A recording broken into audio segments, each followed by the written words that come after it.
Web Summit-ი გახლავთ ტექნოლოგიების და სტარტაპ ინდუსტრიის ერთ-ერთი ყველაზე მნიშვნელოვანი მოვლენა, ღონისძიება, რომელიც წელიწადში ერთხელ იმართება პორტუგალიაში და სამიტზე წელს უპრეცედენტოდ დიდი რაოდენობა მონაწილეები იყვნენ. ეს იყო დაახლოებით 70,000 მონაწილე 153 ქვეყნიდან და წარმოდგენილები იყვნენ როგორც სტარტაპ ინდუსტრიის წარმომადგენლები, სტარტაპერები, ასევე ბიზნესმენები, ინვესტორები, სხვადასხვა ქვეყნის ლიდერები, ასევე იყო წარმოდგენილი მედიის 2000-ზე მეტი მედია საშუალების წარმომადგენელი და ეს გახლავთ, როგორც უკვე ვთქვი, მსოფლიოში ღონისძიება, სადაც თუ სტარტაპ ინდუსტრიაში ხარ ჩართული და ინოვაციები მნიშვნელოვანია თქვენთვის, აუცილებლად უნდა დაესწრო. ჩვენ მოხარულები ვართ, რომ ჯიტასთან თანამშრომლობით წელს ჩვენი საზაფხულო ინოვაციების სტარტაპ სკოლის გამარჯვებული გუნდი სტუდენტების ჩავრთეთ ამ პროექტში და მივეცით საშუალება, რომ Web Summit-ზე წარმოედგინათ თავიანთი პროექტი, მიეღოთ მონაწილეობა ამ მასშტაბურ ღონისძიებაში და აქვე მინდა აღვნიშნო, რომ Web Summit-ზე შარშან ქართულმა სტარტაპმა გაიმარჯვა TNEO-მ, ალბათ ეს ახსოვს ჩვენ საზოგადოებას, რაც ძალიან დიდი მიღწევა და წარმატება იყო და რაც იმის მანიშნებელია, რომ საქართველოში ამ სექტორში ძალიან ბევრი დიდი პერსპექტივები გვაქვს და სწორედ ამიტომაც ქუთაისის საერთაშორისო უნივერსიტეტი მხარს უჭერს ჩვენი სტუდენტების სტარტაპ იდეებს სხვადასხვა საშუალებებით, პროგრამებით, საზაფხულო სკოლებით და მსგავსი ვიზიტებით, რაც ლისაბონში წელს მოეწყო. ეს სწორედ ეს მინდოდა მეკითხა აქსელერაციის საზაფხულო სკოლაზე და ზოგადად იმ პროგრამებზე, რასაც ახორციელებთ. რამდენად მნიშვნელოვანია ინოვაციების მხარდაჭერა და რა არის ის პროგრამები, რა ტიპის პროგრამებია, რომლის საშუალებითაც ახალგაზრდებს ეხმარებით?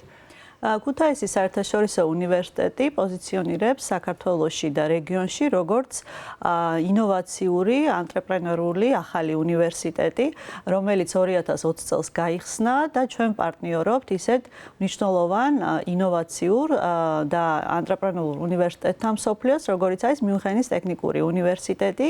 სწორედ მათთან ერთად შევიმუშავეთ ჩვენი სტრატეგიული განვითარების გეგმა და ჩვენი პროგრამები აქცენტს აკეთებს ახალი ტექნოლოგიების შესწავლაზე. აქედან გამომდინარე 2021 წლიდან ჩვენ გავაფორმეთ თანამშრომლობის მემორანდუმი საქართველოს ინოვაციებისა და ტექნოლოგიების სააგენტოსთან, ჯიტასთან, დავიწყეთ თანამშრომლობა და მათთან ერთად ჩვენ სტუდენტებს ვთავაზობთ სხვადასხვა საშუალებებს, რომ განავითარონ თავიანთი სტარტაპ იდეები, ჩაერთონ საზაფხულო სკოლაში, რომელიც ყოველ წელს ხორციელდება 2021 წლიდან მოყოლებული და 200-ზე მეტ ჩვენ სტუდენტს ჰქონდა საშუალება ამ სკოლაში ჩართულიყო და საბოლოოდ სკოლის ბოლოს იმართება pitching, ანუ პროექტების, სტარტაპ პროექტების წარდგენა, პრეზენტაცია და ერთი გამარჯვებული პროექტი შეირჩევა, რომელსაც ჩვენ სხვადასხვანაირად, ასე ვთქვათ, მხარს ვუჭერთ.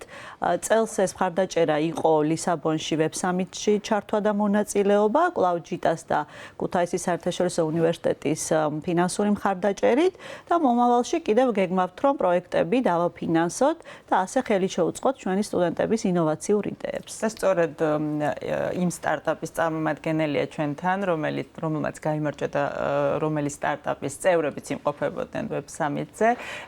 თაფოსთან მინდა გადავიდე კითხვით, სანამ შთაბეჭდილებებზე მოგვიყვები, მაინტერესებს თქვენი სტარტაპის მთავარი არსი რაში მდგომარეობს? ჩვენი სტარტაპი რილიფერი არის იმ ადამიანებისთვის, რომლებიც ეძებენ გულწრფელ საუბარს, ასე ვთქვათ და ქმნით უსაფრთხო სივრცეს, სადაც ორ ადამიანს შეუძლია ერთმანეთს ესაუბროს ანონიმურად.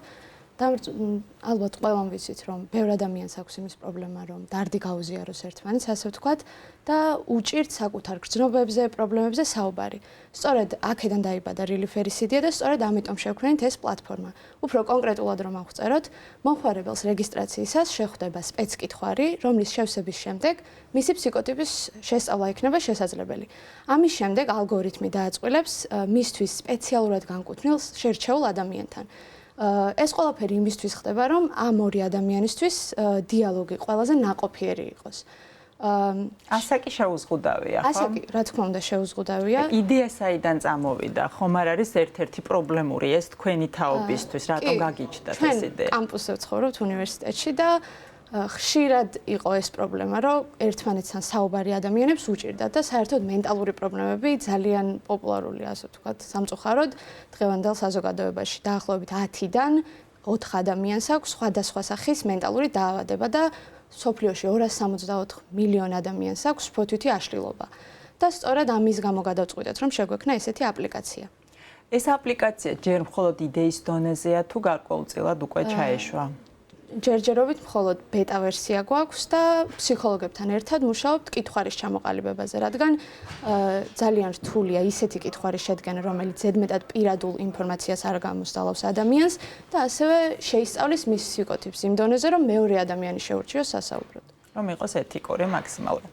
როგორია თქვენი გეგმები, როდის გეგმავთ, რომ ეს სტარტაპ, ეს იდეა უკვე რეალურ სტარტაპად იქცეს და რას აპირებთ ამისთვის, ფინანსები თუ გაქვთ უკვე მობილიზებული? ფინანსები ჯერჯერობით არ გვაქვს, მაგრამ ჩვენი ერთ-ერთი გუნდის წევრი არის კომპიუტერული მეცნიერების სტუდენტი, რომელსაც შეუძლია აპლიკაციის გაკეთება ჯერჯერობით და დეკემბრისთვის გვეგმავთ უკვე აპლიკაციის შექმნას. უნდა დაუკავშირდეთ რამოდენიმე ვარიანტი არსებობს ადამიანების, რომლებიც ალგორითმის შექმნაში დაგვეხმარებიან და ასევე ზამთრისთვის იგეგმება დიდ ქართულ ფსიქოლოგებთან შეხვედრა და სამიტის მეშვეობით ასევე უცხოელ ფსიქოლოგებთანაც შეგვიძლია კავშირი ვიქონიოთ და ვადგენთ თანდათან კითხვარსაც. დაბო, კიდევ ერთს კითხავთ აპლიკაციაზე, სანამ ვებ-სამიტზე გადავალ. ეს იქნება მხოლოდ ქართულენოვანი და საქართველოს მოქალაქეებისთვის თუ საერთაშორისო? არა, საერთაშორისო იქნება, ნებისმიერი ენის მქონე ადამიანისთვის არჩევა შეიძლება ენის და რაც შეეხება ვებ-სამიტს, რამდენად მნიშვნელოვანი იყო თქვენთვის, როგორც ახალგაზრდისთვის, როგორც სტარტაპ იდეის ავტორისთვის, ასეთ მასშტაბურ ღონისძიებაზე მონაწილეობის მიღება, რა მოგცათ ამ ღონისძიებამ?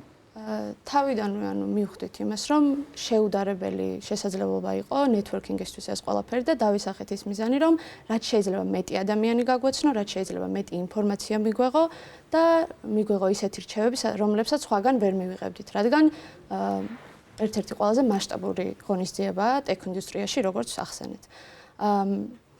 ვის შეხვდით, რამდენ კმაყოფილები ხართ? ნაყოფიერი იყო ეს ვიზიტი? შეხვდით ბევრ უცხოელ და ასევე ქართველ სტარტაპერს და მათ მოგცეს ძალიან დროული და საჭირო რჩევები ჩვენი სტარტაპისთვის და ასევე ისეთი რჩევები მოგცეს სტარტაპ ეკოსისტემაზე, რომელსაც სხვაგან ვერანაირად ვერ მივიღებდით. ეს ინფორმაცია, რაც მივიღეთ, ნამდვილად შეუდარებელი იყო.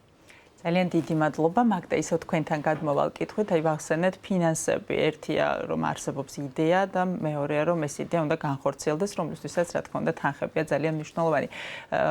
ალბათ ვებ-სამიტიც ერთ-ერთი გზა არის იმისთვის, რომ უცხოელი პარტნიორები და თუნდაც ენჯელ ინვესტორები გაიცნონ, როგორ ეხმარებით ახალბედა სტარტაპერებს იმისთვის, რომ ეს იდეა რეალობად აქციონ და ბიზნესად აქციონ. ვებ-სამიტზე 900-ზე მეტი ინვესტორი იყო წარმოდგენილი.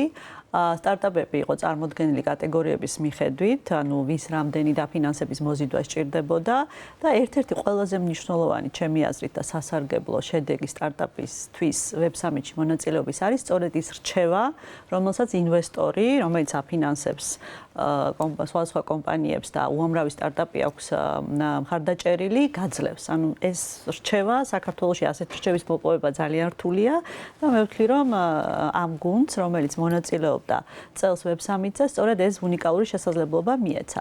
გარდა ამისა, ქუთაისის საერთაშორისო უნივერსიტეტი აფინანსებს სტუდენტების პროექტებს და თუ ახალგაზრდული პროექტი ხელს უწყობს სტუდენტების ცხოვრების, ასე ვთქვათ, გაუმჯობესებას, შეუძლიათ შემოიტანონ დაახლოებით 13,000 ლარის საწყისი თანხა, მიიღონ ჩვენგან დაფინანსების სახით და პროექტი დანერგონ. ჩვენ მალე გამოვაცხადებთ, ეს არის შიდა კონკურსი, რომელიც ყოველ წელს ცხადდება უნივერსიტეტში და სტუდენტებს შემოაქვთ პროექტები, ასე რომ ეს კონკრეტული მხარდაჭერაც შეიძლება სტუდენტების გუნდმა მიიღოს, თუ მათ საინტერესო იდეა აქვთ.